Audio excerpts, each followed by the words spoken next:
केंद्र सरकार अंदर से इजराइल की तरफ है, बाहर से पैलेस्टाइन की तरफ है, ऐसी एक परिस्थिति है कि जिसका गुस्सा भारतीयों में है, ऐसी एक परिस्थिति है।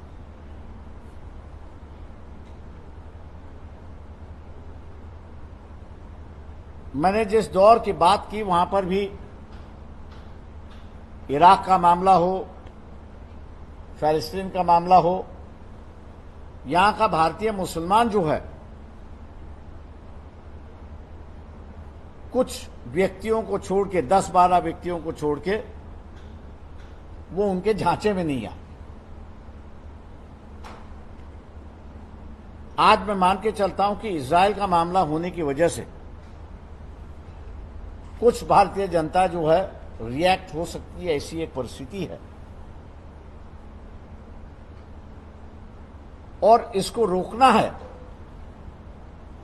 तो ये जो दोबारा कॉन्ट्रैक्ट किलिंग की व्यवस्था महाराष्ट्र में शुरुआत हो चुकी है। और दूसरी बात, जिस तरह से कनाडा, यूएस और इंडिया, इनकी तरफ से जो मामला चल रहा है, मैं मान के चलता हूं कि बंबई और महाराष्ट्र ये दोनों हॉट सीट पर बैठे हुए हैं। एनसीपी से हम लोग ये ऐलान करते हैं कि वो इस बात का खुलासा करे कि क्या उनको इजाजत थी कैलिफोर्निया की मीटिंग में जाने की, क्या उनको इजाजत थी कि दाऊद इब्राहिम को दुबई में मिलने की। अगर इजाजत नहीं थे तो वो मिले क्यों थे, इसका विवरण जो है वोटर के सामने आना चाहिए।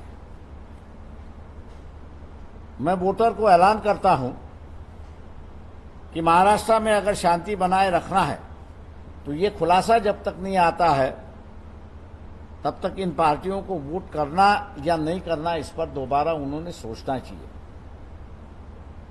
और सारी बातें हैं, मेरे ख्याल से अगले प्रेस कॉन्फ्रेंस में हम लोग इस पर कहते रहेंगे। लेकिन इलेक्शन महाराष्ट्र का है, शांति भी महाराष्ट्र में होनी चाहिए। और जो शांति का पीरियड अब अशांति में बदल रहा है, किस वजह से बदला, उसके सामने हमने लोगों को रखा है। मैं उम्मीद करता हूं कि सेंट्रल गवर्नमेंट और एनसीपी की ओर से इसका खुलासा होगा, ऐसा मैं मान के चलता हूं। आप अगर पूछना चाहे तो पूछ सकते हैं। मराठी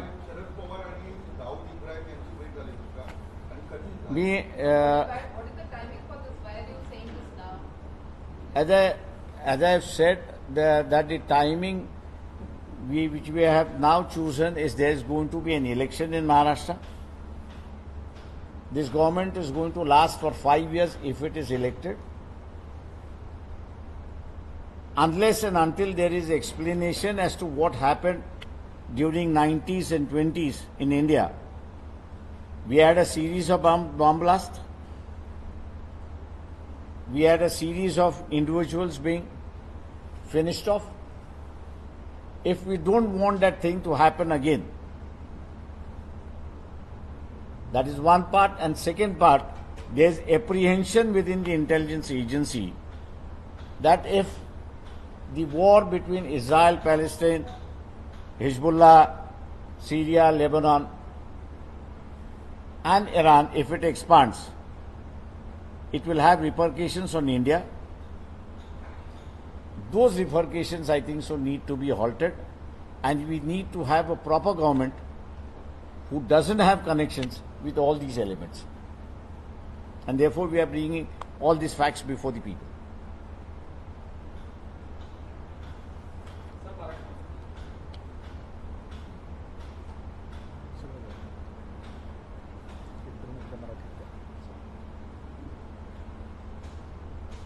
In 1988 ते 1991 मध्ये शरद पवार हे असणारे महाराष्ट्राचे मुख्यमंत्री होते। या दरम्यान शरद पवार यांनी ऑफिशियल टूर म्हणून ते गेले होते. त्यांचा दौरा असा होता की भारतातून लंडन, तिथे थांबले. लंडनमधनं ते असताना कॅलिफोर्नियाला गेले. कॅलिफोर्नियाला 2 दिवस थांबले. कॅलिफोर्नियामध्ये त्यांनी असताना बैठक केली.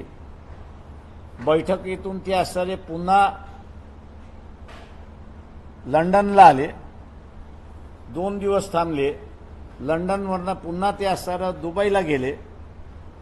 दुबईला त्यांची असणारी भेट ही दाऊद इब्राहिम बरोबर झाली. सोन्याचा हार त्यांना त्या ठिकाणी घालण्यात आला आणि ते पुन्हा लंडनला आले. 2 दिवस थांबले आणि लंडनवरनं पुन्हा भारतामध्ये आले. मुख्यमंत्री असल्यामुळे सेंट्रल गव्हर्नमेंटचं सँक्शन असल्याशिवाय दौऱ्यावरती जाता येत नाही किंवा सेंट्रल गव्हर्नमेंटने कॅलिफोर्नियाच्या बैठकीला उपस्थित राहण्याची परमिशन दिली होती का, हा प्रश्न उपस्थित राहतो. दुसरा, दुबईला जाऊन दाऊद इब्राहिमला भेटणं याची असणारी परमिशन त्या ठिकाणी दिली होती का. समजा या दोन्ही बैठकीचा परमिशन दिली असेल तर मग त्या बैठकींमधला असणारा अहवाल हा सेंट्रल गव्हर्नमेंटला सबमिट करण्यात आला का, आणि तो सबमिट करण्यात आला नसेल तर मग असणारा जी परिस्थिती आज देशभर उभी राहते आणि आंतरराष्ट्रीय उभी राहते, भारताचा सध्या कॅनडा, US यांच्याबरोबर प्रचंड मोठा असणारा वाद चाललाय, अशी असणारी परिस्थिती आहे. अमेरिका असं म्हणते की तुम्ही आमच्या भूमीवरती येऊन कोणाला तरी मारलंय, अशी असणारी परिस्थिती आहे. अमेरिकेबरोबरचे संबंध आपले बिघडत चाललेत, अशी परिस्थिती आहे. आणि दुसऱ्या बाजूला इस्रायल, पॅलेस्टाईन, लेबनॉन, सीरिया आणि इराण असं असणारं जे भांडण आहे याची व्याप्ती वाढण्याची असणारी शक्यता आहे. भारतातल्या इंटेलिजन्स डिपार्टमेंट जे आहे ते चिंतित आहे की हे जर वाढलं तर इथल्या असणाऱ्या भारतीयांवरती फार मोठा परिणाम होणार, अशी असणारी परिस्थिती आहे. या परिणाम जे होणार आहेत भारतावरती ते थांबवायचे असेल तर मला वाटतं पुन्हा आपल्याला ह्या घटनांना रिव्हिजिट करावं लागेल. त्याचे अहवाल काय आले ते आपल्याला असणारा बघावं लागतील आणि त्यानंतरचा असणारा प्रश्न आहे. ही व्हिजिट लंडनची सँक्शन असेल पण त्या 2 बैठकीच्या सँक्शन नसतील तर मग NCPने खुलासा केला पाहिजे की त्या बैठकीमध्ये कुठली बैठक होती, कशासाठी होती, का भेटी झाल्या होत्या.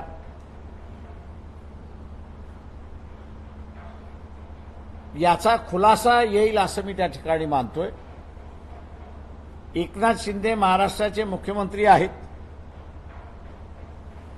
त्यांच्याकडे सगळा अहवाल मुख्यमंत्र्यांच्या दौऱ्याचा असतो, तेव्हा त्यांनी तरी लोकांना असणारं हे सांगावं, अशी असणारी परिस्थिती आहे.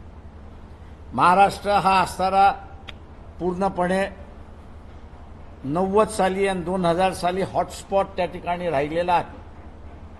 तो पुन्हा हॉटस्पॉट करायचा नसेल तर लोकांनी या सगळ्या माहिती विचारल्या पाहिजे, घेतल्या पाहिजेत आणि त्याच्यानंतर येणाऱ्या 5 वर्षाचं सरकार कोणाचं राहील याचा त्यांनी असणारा बघणं त्याच्यातलं महत्त्वाचं आहे. मला मान्य आहे याच्यामध्ये की लोक म्हणतील की तुम्ही राजकारणी आहात, तर मी आहे राजकारणी. इलेक्शनच्या तोंडावरती हे स्टेटमेंट करतोय. होय, मी इलेक्शनच्या तोंडावरती असणारे स्टेटमेंट करतोय, जाणीवपूर्वक करतोय की येणारा काळ जो आहे तो त्या ठिकाणी दिसतोय. माझ्या आजोबांना सेंट्रल गव्हर्नमेंटने 54 साली सिरियसली घेतलं नाही आणि 62चं युद्ध झालं आज जे असताना थोडंफार आम्हाला जे काही कळतंय, पक्ष म्हणून आम्हाला जे काही अनालिसिस आमचं येतंय, त्या ह्याच्यामध्ये येणारा काळ हा कठीण काळ राहणार आहे आणि या कठीण काळामध्ये योग्य माणसं महाराष्ट्राच्या सत्तेवरती बसली तर त्या कठीण काळाला सुद्धा तोंड देता येईल. नाही तर आमची असणारी भीती अशी आहे की पुन्हा 90 आणि 2000 साल हे महाराष्ट्रामध्ये रिपीट होतंय का अशी आशंका आहे आणि म्हणून आम्ही असणारा हा राजकीय प्रश्न असणारा इलेक्शनच्या अगोदर उपस्थित केलेला आहे. आम्ही असं मानतो की जसं बीजेपीचं सेंट्रल गव्हर्नमेंट आहे त्यांच्याकडे रेकॉर्ड आहे, फॉरेन सेक्रेटरी आहे त्यांच्याकडे रेकॉर्ड आहे, महाराष्ट्राचे मुख्यमंत्री आहेत त्यांच्याकडे असणारा हा रेकॉर्ड आहे. त्यांनी हा रेकॉर्ड जनतेपुढे मांडावा अशी मागणी आम्ही या ठिकाणी करतो. 30 वर्षापूर्वीची ही घटना आहे. 30 वर्षानंतर आता महाराष्ट्रातील मतदार या घटनेला गांभीर्याने घेतील असं तुम्हाला वाटतं? त्यांनी घ्यावं असं आमचं मत आहे. काका जी 1990 सालची परिस्थिती होती तीच परिस्थिती आता असणारं 2024 साली दिसते. त्यावेळेस असणारं ISIS म्हणून असणारं नॉन स्टेट इस्लामिक ऑर्गनायझेशन्स आपल्याला त्या ठिकाणी दिसत होत्या. आता असणारं आपल्याला रिअली इथल्या असणाऱ्या इस्लामिक स्टेट्स इस्रायल बरोबर असणाऱ्या लढाईमध्ये आपल्याला त्या ठिकाणी दिसत आहेत. त्याच्यामुळे कुठेतरी ख्रिश्चॅनिटी वर्सेस मुस्लिम असं असताना होण्याची शक्यता तिथे दिसते आणि त्या ह्याच्यामध्ये आपण त्या दोन्ही जगाचे भाग नाही आहोत, पण आपल्यातला एक भाग हा असणारा पॅलेस्टीन आणि इराण यांच्या मताशी सहमत होणारा आहे. तेव्हा त्याला इफेक्ट होऊ नये, त्याच्यावरती परिणाम होऊ नये म्हणून दक्षता घेणं हा सगळ्यात महत्वाचा असं मी त्या ठिकाणी मानतो.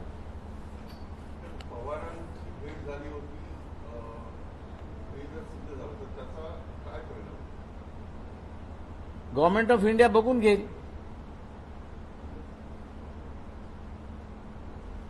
गव्हर्नमेंट ऑफ इंडियाने ते विचारलं पाहिजे की अनऑफिशियली तुम्ही भेटलात कशाला, त्याचं कारण काय होतं त्यांनी असं सांगावं.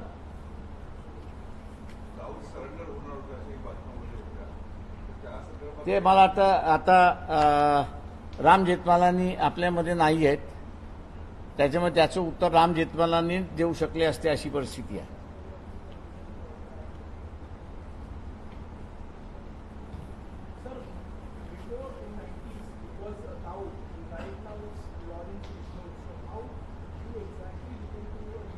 Is this a smoke screen?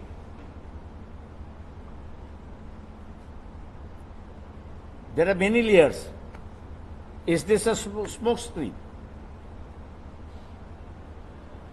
Therefore, I put it before the people that unless the truth is out, don't vote for those parties who were involved in 90s and 20s. So who's putting up this smoke? So who's putting up this smoke? That the government will have to answer. Making the allegation. I'm making an allegation which is based on facts. Now the government has to answer who's behind the whole thing. Government को कहना है कि भैया कौन है. आज जो theory आ रही है बेचारे की, इट्स अ प्रॉपर्टी मैटर. अब प्रॉपर्टी के लिए कोई किसी का खून नहीं करता है.